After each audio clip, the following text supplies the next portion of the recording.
oftentimes us not wanting to do something is because of our framing of whatever the thing is. If we see it as a vessel that gets us from point A to point B so that we can actually do the thing we want to do, or as a lifeline to support the thing that we want to do, then perhaps we'll perceive it differently. If you have an objective in life, the goal is to actually fulfill it, regardless to what kind of quote-unquote thinker you are. The goal is to fulfill whatever the mission is. I think it's dangerous to say if you're naturally anything if you haven't tried and tested it. I would say that's the first thing. Because perhaps you're just not interested in doing other things, but that doesn't mean that you're not naturally good at those things.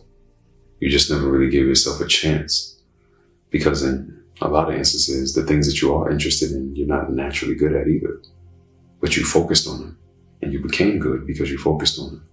And that's for anybody. That's not for you specifically. Right? That's anybody. So perhaps it's important to first challenge yourself to do some of the things that you may not be interested in, to see if you're actually good at those things. Because sometimes people are very talented at things that they don't really care to do.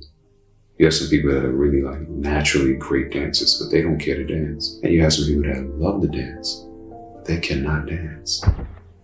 Right? So just because you don't entertain something doesn't mean that it doesn't exist. And perhaps if you have a gift, you should use it. I would say that's the first thing. Aside from that, in most instances, everyone is lacking something. That's also a benefit of the community, of having a community. Having different people who are good at different things so that they can help each other.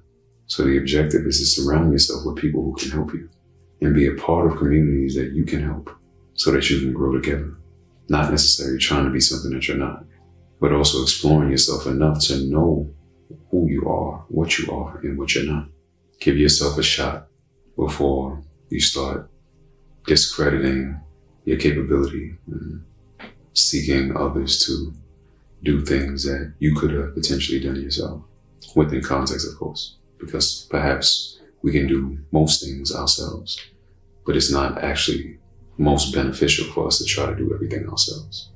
And even if because some people give something a shot, but maybe at like a young age, they try to solve a problem, they can't, and for the rest of their lives, they be like, I'm just not a numbers person. Yeah, that's not sufficient. That's, in some people's minds, perhaps that is trying. That's how they perceive trying. But ultimately, that's not what trying means.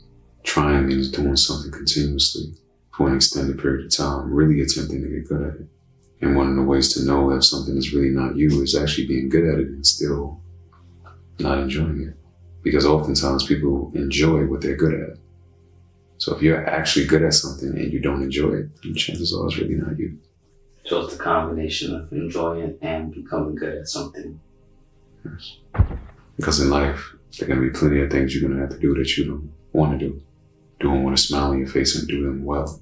For example, in just about every business you have people that are talented and you have people that are skilled. Of course, everyone to some degree is both. But some people, they rely much more on skill than talent. It's like an 80-20 split. And others rely much more on talent than they do skill. And for them, it's an 80-20 split. And because of that, the organization works.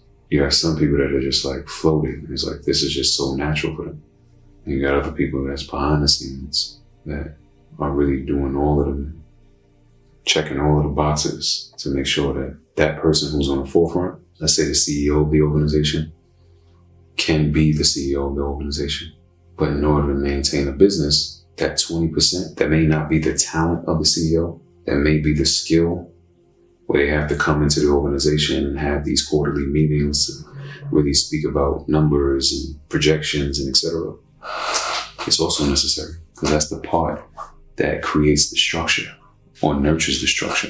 Whereas the other part is the part that provides an opportunity for a business to exist at all. How much you think proper framing can change someone's life? Proper framing can change a person's life completely. Complete 180-degree shift. Completely. Life is about perspective. If you can change your perspective, you can change your life. And oftentimes you adopt the perspective that you do because of how you frame the situation. I like this on myself, like instead of always saying like, oh, I gotta do this, I gotta do that. Say like, I get to do this. Yeah. Which completely shifts the energy attached to it. And now you see it as a privilege, see it as an opportunity instead of an obligation. So it's a privilege instead of a punishment. How would you help coach people to it? By helping them to understand that there's growth on the other side of this, but also growth in the process. The fact that this opportunity is even presented to you is growth. Because 10 years ago, perhaps you were praying for this very opportunity and it wasn't presenting itself to you. So the fact that it's presenting itself to you today means that you've already transformed to be able to even attract this opportunity to begin with, to be able to become the person that can handle this opportunity. How do you know you can handle it? Because it's here in front of you. If you couldn't handle it, the opportunity wouldn't have presented itself to you. Can't say you don't know if you deserve to be here. You're here. You're here face to face with the opportunity. And if you didn't deserve it, you wouldn't be. So this is a privilege. The privilege is that it's going to stretch you. So the person you are now, accepting the opportunity and actually executing on it, requires two different types of people. Accepting the job offer and actually doing a good job requires two different types of people.